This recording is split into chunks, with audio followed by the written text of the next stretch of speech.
We just finished up a 12-team Roto mock draft. Let's recap up next on Fantasy Baseball Today in 5.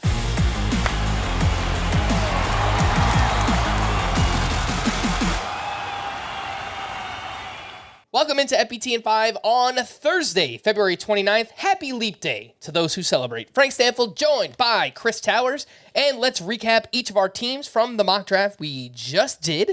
And Chris, you started with 2 pitchers, pocket aces. You went with Spencer Strider and Gerrit Cole. Let's start off with your offense, see how it turned out. At catcher, you got William Contreras and Tyler Soderstrom.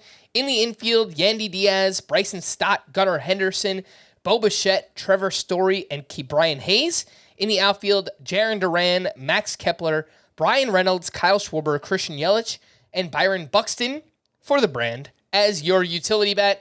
What do you think? How do you feel about the way the offense came together after starting with 2 pitchers? You know, it kind of feels like I'm missing a first or second round pick, doesn't it? Yeah, it does. No, it's the kind of thing where I'm missing the 30 homer, 30 steal guy, right? Or I'm missing the 40 homer, 290 hitter guy. And so I had to try to make up for that in the aggregate. I had to reach for William Contreras so I could have a better catcher than the rest of the group.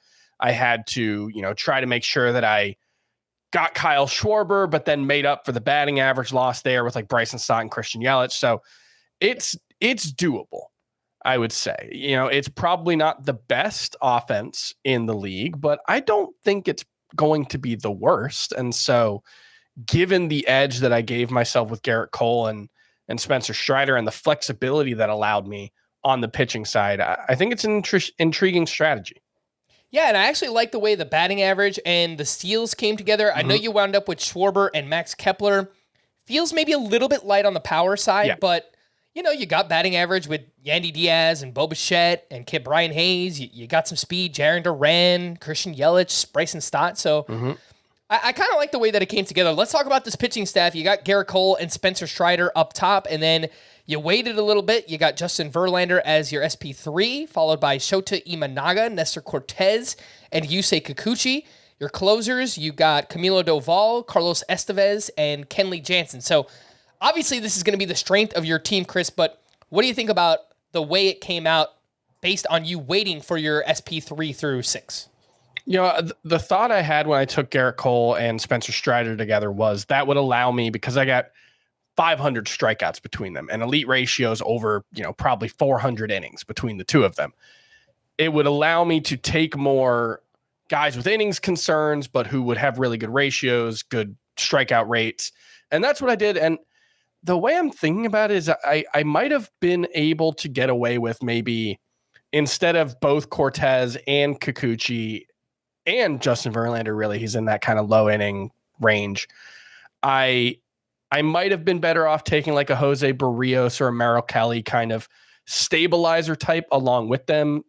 I didn't pick another pitcher after those 2 until the 12th round. So that was my strategy. But all in all, I think it's a very, very good pitching staff, obviously, with Spencer Strider and Gerrit Cole at the top. It's always going to be. But I think this is a team that can compete. It's not probably the favorite right now, but I'm not drawing dead on, February 29th.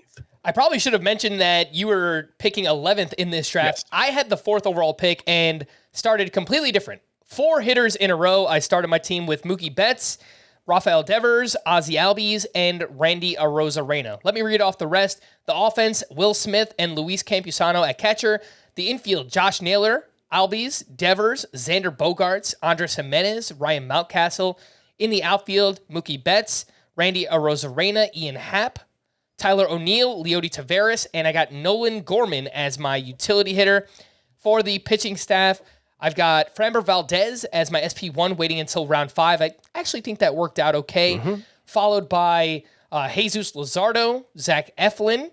So I got 3 of my top 30 starting pitchers. That's what I was looking for. And then I got Bailey Ober, someone I like. Nick Pivetta for strikeout upside. Zach Eflin I have as a sleeper.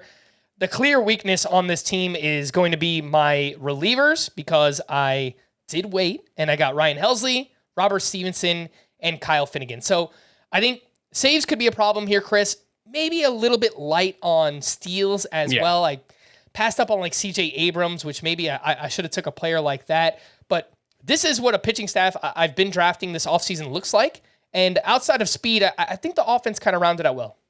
Yeah, I think the one thing, though, is you have Mookie Betts ahead of Corbin Carroll, and you picked fourth. And Scott put you fourth for a reason, to make you put your money where your mouth is and take Mookie Betts. But I think you see that while Mookie Betts, I think, is the much better hitter, this might be a more balanced team if you had taken Carroll and gotten the extra, 35 stolen bases that he provided just from that one different pick. But other than that, yeah, I think you've got two weaknesses, steals and saves.